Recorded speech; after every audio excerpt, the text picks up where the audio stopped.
Bonjour à tous, c'est Saliste, et on se retrouve aujourd'hui pour la fameuse FAQ des 1000 abonnés. Une fois n'est pas coutume, cette vidéo n'est pas écrite. Elle consistera globalement en un podcast audio.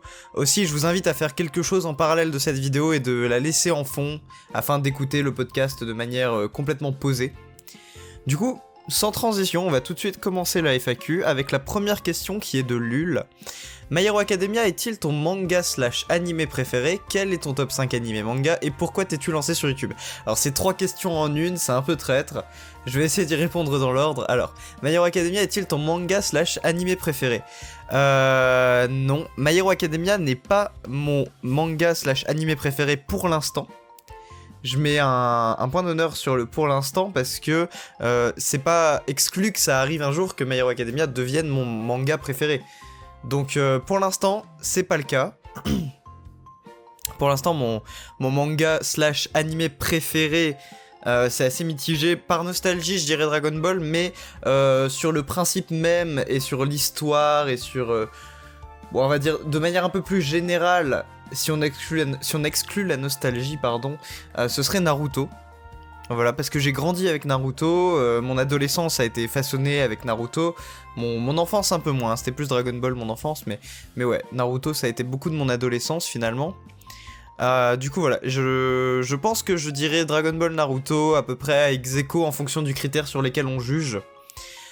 Quel est ton top 5 animé manga? Alors du coup, en faisant écho à la question précédente, Naruto et Dragon Ball seraient à peu près ex aequo en première position, bien que je tendrais à mettre plus Naruto premier et Dragon Ball deuxième, dans le sens où Dragon Ball c'est de la pure nostalgie, alors que Naruto c'est vraiment... j'ai adoré de A à Z l'histoire, les personnages et tout, alors que, vous voyez par exemple, j'aurais plus de facilité à trouver des défauts à Dragon Ball que de trouver des défauts à Naruto. Il y en a dans les deux œuvres, hein, mais je pense que j'aurais plus de facilité à en trouver à Dragon Ball qu'à Naruto.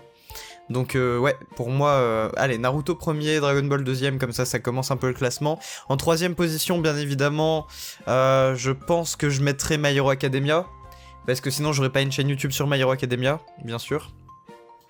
Donc voilà. En quatrième position, je mettrai...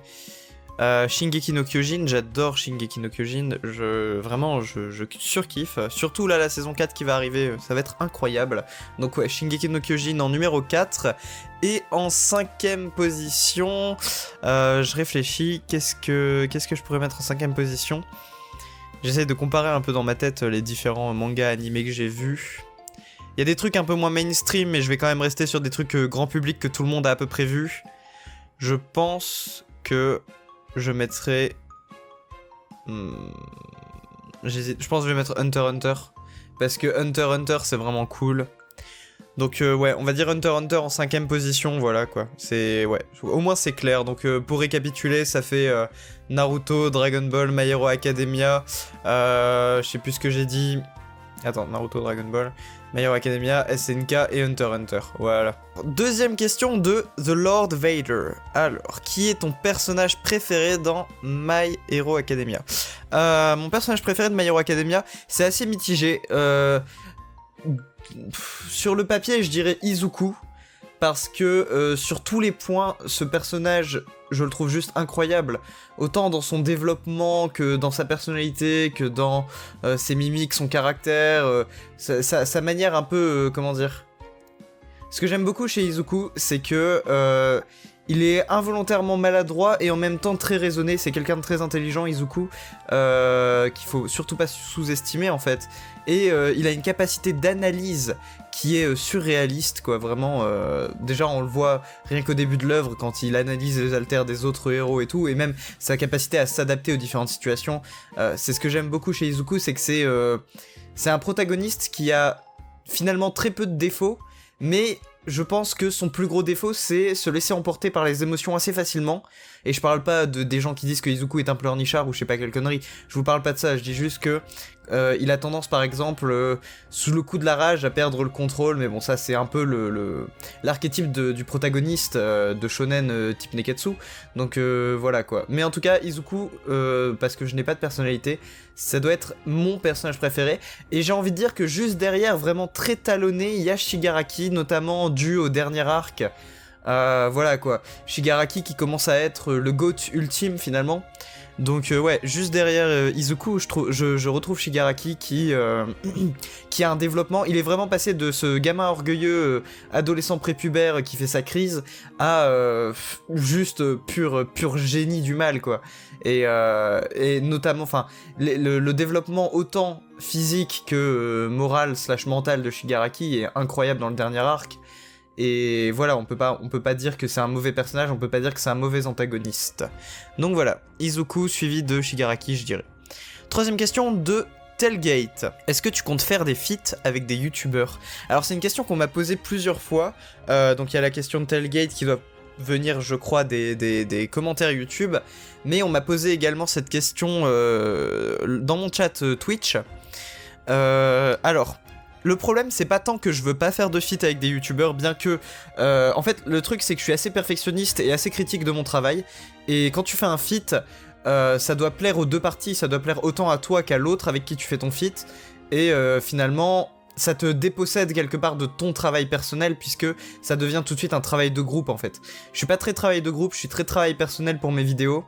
Après, ça veut pas dire que je suis contre un feat, mais quand on a que 1000 abonnés, c'est difficile de faire des feats, et c'est difficile de faire des feats pertinents. Je veux dire, je vais pas aller choper le premier mec qui commence à avoir, je sais pas, 500, 600, 700 abonnés. Je dis pas que c'est pas beaucoup, hein. Au contraire, c'est énorme. Mais, comment dire, je veux que le feat soit pertinent.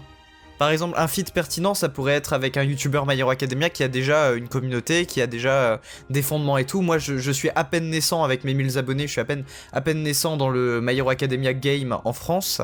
Du coup, faire un feat, c'est pertinent qu'avec quelqu'un qui soit m'apporte quelque chose en tant que créateur, soit qui ait une bonne raison de faire un feat, quoi. Un sujet qui amène au feat, un sujet qui pourrait créer un scénario de dualité ou un scénario qui permet de faire un feat en fait. Sinon, je vois pas l'intérêt de faire un feat. Après, c'est pas... Donc, est-ce que je compte faire des feats avec des youtubeurs? Pour l'instant, non. Est-ce que c'est exclu dans le temps? Pas du tout. Ça pourra arriver un jour probablement. Quatrième question de Psychfish ou Psychfish, je sais pas comment on dit. Vas-tu aborder un autre thème que les animés ou My Hero Academia? C'est une question très intéressante parce que c'est vrai que ma chaîne YouTube, elle est centrée et elle tourne autour, elle gravite autour de My Hero Academia. En tout cas pour l'instant, c'est très My Hero Academia, il y a peut-être une vidéo sur Jujutsu Kaisen pour l'instant, donc c'est pas le monde du manga de manière générale et ça reste très focus sur My Hero Academia, mais en même temps c'est un peu, j'ai envie de vous dire, mon cheval de guerre quoi, My Hero Academia, c'est sur ça que j'ai commencé et c'est un sujet qui me passionne et c'est un sujet surtout qui est très d'actualité puisqu'il y a les scans chaque semaine, il y a une énorme fanbase. Après Jujutsu Kaisen ça se prête aussi au jeu, peut-être un peu moins, ça a une moins grosse fanbase que My Hero Academia, mais rien ne m'empêche de faire des vidéos sur Jujutsu Kaisen ou sur d'autres mangas à l'avenir. C'est des choses que j'exclus pas et c'est des choses qui arriveront probablement. Donc pour l'instant, ma chaîne reste centrée sur My Hero Academia et à l'avenir, elle va se diversifier à d'autres animés. Est-ce que je vais aborder d'autres thèmes que les animés? C'est pas prévu pour l'instant parce que ma grande passion c'est les animés et je me vois mal me lancer dans un autre sujet pour ma chaîne. En tout cas pour l'instant, tout ce que je fais, tout le contenu que je vais produire sera relié d'une quelconque manière à un animé quel qu'il soit en fait. Même si c'est principalement My Hero Academia pour l'instant. Cinquième question qui nous provient de Twitter, de @dusmomo. Quand as-tu découvert cette passion? Alors... quand j'ai découvert ma passion, pourquoi? Pour YouTube ou pour My Hero Academia? Alors, dans l'ordre, pour My Hero Academia, j'ai acheté le tome 1 quand il est sorti, parce que ça faisait pas mal de bruit, les gens sur Twitter disaient que c'était cool et tout, donc je l'avais acheté quand il est sorti en France, et gros coup de cœur, hein, j'ai tout de suite kiffé My Hero Academia, donc la question se pose pas, hein, je suis juste fan depuis le début, entre guillemets, en tout cas pour les débuts en France, et... pour YouTube, quand est-ce que j'ai découvert la passion de YouTube? J'y reviendrai un peu plus tard parce que j'ai une question un peu plus tard qui est... alors attendez. Et je lis mes questions en même temps. Ah bah non, j'ai pas gardé cette question-là, donc je vais y répondre tout de suite. YouTube, YouTube ça m'est venu parce que... il y avait cette vidéo de My Hero Academia... où il fait des vidéos 1er avril en fait, et sur Twitter il avait mis une connerie du genre est-ce que ça vous intéresserait une vidéo d'Abi le père d'Izuku, je sais pas quoi, enfin bref c'était une vanne de My Hero Academia. Et comme je trouvais ça très drôle, j'ai pris la vanne premier degré et j'ai fait moi-même une vidéo d'Abi le père d'Izuku.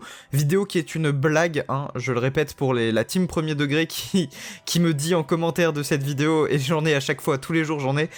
Oui, mais c'est pas possible que Dabi soit le père d'Izuku. Je sais, je sais, c'est une blague. Bref.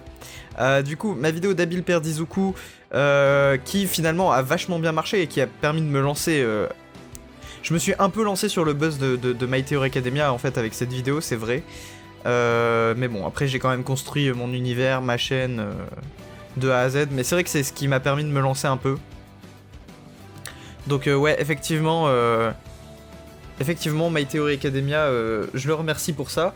Et la vidéo sur Dabi le père d'Izuku, c'était une blague. Et quand j'ai vu que ça faisait des vues, que je commençais à avoir des abonnés à partir d'une blague, je me suis dit, bon, j'ai le choix. Soit je tourne ma chaîne sur un angle full blague et je fais que des vidéos théories de merde un peu foireuses qui servent juste à faire rire, soit je lance ma chaîne My Hero Academia ou animé de manière générale.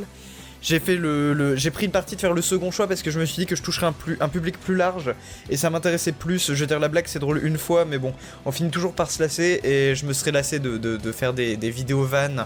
J'aime bien faire des vidéos sérieuses, des vraies théories, j'aime bien débattre avec mes abonnés. Donc j'ai lancé ma chaîne à partir de là et après bon, vous connaissez la suite, hein, ça a fonctionné et on en est à 1000 aujourd'hui, voilà. Du coup voilà. Alors, 6ème question, quelle saga de film aimes-tu? On sort un peu des carcans d'animé de My Hero Academia, quelle saga de film j'aime? Alors, je dirais que moi, j'ai grandi avec les Harry Potter, comme une grande partie des gens ici. Je les ai tous vus au cinéma, donc j'ai grandi avec les Harry Potter. Mais, ouais, je réfléchis. Bah, les Harry Potter, c'est une saga de films qui me parle beaucoup parce que j'ai grandi avec. Après, je suis pas plus fan de ça du Seigneur des Anneaux, et Star Wars j'aime bien, mais c'est pas transcendant. Donc ma saga de films préférée, je dirais que c'est Harry Potter. C'est pas très... ça manque de personnalité tout ça, mais bon. Je vais pas faire genre que je suis fan d'autre chose, quoi. Je suis vraiment pas fan des autres trucs, enfin... Star Wars ça va, et Lord of the Ring, donc le Seigneur des Anneaux, c'est bof tiers dans mon estime, mais enfin, je suis sûr que c'est génial, hein. Tous les fans du Seigneur des Anneaux, ça sert à rien d'insulter ou de mettre un pouce rouge, hein. Je suis sûr que c'est génial, juste, c'est pas ma cam, c'est tout. Je suis pas trop dans l'heroic fantasy ou dans tous ces trucs là d'elfes et de machin chose. Je vais me faire insulter en commentaire, mais c'est pas trop mon truc, voilà. 7ème question de Max. Si tu devais choisir un autre manga que My Hero Academia, lequel choisirais-tu? Alors, c'est pertinent comme question dans le sens où j'ai deux possibilités. Soit je me lance dans la full passion et je fais une chaîne autour de Naruto, parce que j'adore Naruto, mais le problème de Naruto c'est que c'est fini. Donc alors vous pourrez me dire on peut parler de Boruto, je vais poser ce post-it parce que ça doit faire du bruit au micro. Vous pouvez me dire on peut parler de Boruto, mais si je fais une chaîne c'est sur Naruto et pas sur Boruto. Ce sont deux œuvres liées mais qui sont quand même à part entière. En tout cas je trouve que les deux ne méritent pas d'être traités sur une seule chaîne ensemble. Ou sauf si t'as une chaîne sur les animés de manière générale, mais Boruto et Naruto sont deux choses différentes, et comme j'aime Naruto et que je suis pas ultra fan de Boruto, ça aurait été le choix logique, soit ça, soit du Dragon Ball, mais on a déjà du Dragon Ball en France, donc pas besoin de faire ça. Mais le problème de ça du coup c'est que Naruto c'est terminé, et y a plus grand chose à dire, y a plus de théorie à faire, puisque tout est confirmé, le manga est fini quoi. Y a que sur Boruto qu'on peut faire des théories encore. Du coup voilà, sinon... si je devais choisir, je prendrais probablement SNK parce que SNK est pas encore fini, mais comme SNK tend sur sa fin, le problème c'est que ma chaîne YouTube serait pas durable dans le temps parce qu'au bout d'un moment il y aurait plus grand chose à dire en fait sur SNK. Ça le problème, à part faire des reviews de figurines, ouais voilà quoi, des reviews de figurines ou de books ou de trucs qui sortent, il n'y a pas de grand chose à dire sur SNK une fois que ce sera terminé. Donc en fait il faut choisir un manga qui est naissant ou qui est pas prêt de se terminer. C'est pour ça que My Hero Academia ça marche bien parce qu'on sait que ça va pas finir tout de suite quoi. Après Jujutsu Kaisen peut se prêter au jeu quand My Hero Academia sera fini, peut-être que je parlerai de plus de Jujutsu Kaisen ou d'autres mangas qui seront naissants ou en cours. Ce qui est bien avec Jujutsu Kaisen c'est que c'est en cours et que ça commence à peine en fait. Donc finalement y a beaucoup de choses à dire. Donc voilà, si je devais choisir un autre manga, je dirais Jujutsu Kaisen parce que c'est le choix le plus logique. Mais si c'était 100% pure passion, mais je pense pas que ça ferait beaucoup de vues parce que c'est fini, y a pas grand chose à dire, je dirais Naruto, voilà. Après je dis pas que c'est pas de la passion, hein, ce que je fais c'est de la passion, mais il y a forcément toujours un fond de est-ce que c'est pertinent, est-ce que ça va parler à des gens, est-ce que ça va marcher quoi. Et même si t'es pas là pour faire des vues, même si t'es là pour juste parler de ce que t'aimes, à un moment donné tu peux pas te permettre de parler de n'importe quoi non plus si tu veux qu'il y ait des gens qui regardent. Je veux dire, c'est bien beau de parler des choses que t'aimes, mais le problème c'est que si personne ne regarde, bah ça sert à rien finalement, ou pas à grand chose. Donc il faut essayer de pallier aux deux problèmes en même temps, faire un truc que les gens aiment et faire un truc que toi t'aimes, et voilà quoi. Et essayer de concilier les deux en fait. 8ème question de Kifa Games, comptes-tu recruter des futurs modérateurs pour ton Discord ou ta chaîne Twitch? Lien en description du Discord et de la chaîne Twitch, n'hésitez pas à follow sur Twitch ou de lâcher un sub, n'hésitez pas à aller sur Discord et de rejoindre la communauté. Alors, recruter des modérateurs pour le Discord ou la chaîne Twitch. Pour la chaîne Twitch pour l'instant, j'ai ma modératrice l'Oxymore, allez la suivre sur Twitter, lien en description, qui s'occupe très bien, et puis je m'occupe moi-même, entre guillemets, de mon chat Twitch, parce que j'ai pas encore assez de viewers sur Twitch pour avoir besoin de modérateurs. Pour le Discord, c'est déjà un peu plus compliqué, parce qu'on est que deux, et il y a beaucoup de choses à faire sur Discord. Mon Discord est assez complexe, il y a beaucoup de choses à gérer, donc c'est pas impossible qu'on recrute un ou des modérateurs à l'avenir. Pour l'instant, c'est pas encore... c'est pas encore un sujet qui est à ramener sur la table, quoi. Mais c'est pas exclu que d'ici très peu de temps, on lance une phase de recrutement. Mais de toute façon, j'informerai s'il y a une phase de recrutement de modérateurs. Je préviendrai probablement directement déjà sur le Discord. Donc si vous voulez être un jour modérateur du Discord de Salist Academia, n'hésitez pas à rejoindre le Discord en tant que membre. Et je précise aussi que pour rejoindre le Discord, il faudra être majeur. Enfin, pour être modérateur, non. Je reformule. Vous pouvez rejoindre le Discord peu importe votre âge. Mais pour être modérateur du Discord, il faudra être majeur. Parce que ça permet de résoudre plein de problèmes. Que je vais pas détailler ici, mais ça permet de résoudre plein de problèmes. Et voilà, je préfère juste m'entourer d'adultes, c'est plus simple. Voilà. 9ème question de Alphabet. Dans le futur, tu comptes te diversifier ou faire des chaînes secondaires? Alors, j'ai déjà parlé pour se diversifier, j'en ai déjà parlé sur d'autres thèmes que les animés ou My Hero Academia, et des chaînes secondaires. Alors du coup, pourquoi pas des chaînes secondaires sur peut-être encore les animés, mais peut-être, comment dire, un côté plus récréatif et moins sérieux. C'est-à-dire qu'il y a des choses sur ma chaîne que je peux pas poster. Par exemple, je peux pas poster mes streams, mais je peux record mes streams et je pourrais poster les records que j'ai fait de mes streams, mais pas sur ma chaîne YouTube, parce qu'en fait ma chaîne YouTube elle est vraiment centrée sur My Hero Academia et les animés et tout, et mes streams ça n'a rien à voir. Donc je pourrais créer par exemple une chaîne YouTube dédiée au replay de mes streams, éventuellement. Sur cette même chaîne YouTube, je pourrais mettre du contenu un peu moins prise de tête, un peu plus simple, un peu plus, comment dire, un peu plus vrai entre guillemets, qui est moins pas du contenu écrit, pas du, enfin plus des conneries que ma chaîne YouTube officielle qui me sert juste, enfin ma chaîne YouTube principale, celle que j'ai actuellement, qui me sert vraiment de façade à mon contenu principal qui est My Hero Academia, les mangas, les animés. Donc ouais, pourquoi pas une chaîne secondaire. Un jour, pas tout de suite, j'ai que 1000 abonnés, c'est pas très pertinent de faire une chaîne secondaire tout de suite, mais peut-être que ça arrivera un jour. Et enfin, 10ème question de Mekasenku. D'où est venu le nom de Salist? Alors, par où commencer? D'où m'est venu le nom de Salist? Je vais faire simple. En gros, quand j'étais très jeune, je jouais à Minecraft, comme les 3/4 des gens de cette planète, qui ont eu une adolescence dans les années 2000-2010, enfin 2010 plutôt. J'ai joué à Minecraft quand j'étais plus jeune, et sur Minecraft, la personne avec qui je jouais le plus s'appelait Silast. C'est quelqu'un de ma famille, et je jouais tout le temps avec lui et tout. Et il s'appelait Silast, et comme j'ai aucune personnalité, j'ai décidé que je m'appellerais Salist, parce que je trouvais ça très drôle d'avoir Salist et Silast dans le même lobby. Du coup, je me suis renommé Salist parce qu'il s'appelait Silast. Je n'ai aucune idée de pourquoi il s'appelait Silast, hein, d'ailleurs. Mais du coup, voilà. Donc c'est pour ça que je m'appelle Salist. C'est pas très... c'est pas ouf en termes de personnalité, ou y a pas une histoire de fou derrière, mais au moins c'est honnête, et c'est pour ça que je m'appelle Salist, et je suis accroché à ce pseudo depuis presque 10 ans maintenant, et ça me lâche pas, et j'aime ce pseudo, et voilà quoi. Du coup, je le garderai tout le temps, et c'est Salist, et voilà. Du coup, je pense qu'on a fait le tour pour la FAQ. N'hésitez pas à me suivre sur Twitter, à vous abonner à la chaîne YouTube, à me follow sur Twitch, à vous inscrire au Discord. Tous les liens que je viens de mentionner sont dans la description. N'hésitez pas à follow ma modératrice L'Oxymore, dont le lien du Twitter est également dans la description. Abonnez-vous, laissez un pouce bleu, activez la cloche.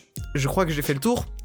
C'était Sadiste, c'était la FAQ. On se retrouve pour la prochaine vidéo la semaine prochaine, ou dans un live, ou sur Discord, peu importe le média sur lequel vous êtes, on se retrouve très bientôt. C'était Sadiste, salut!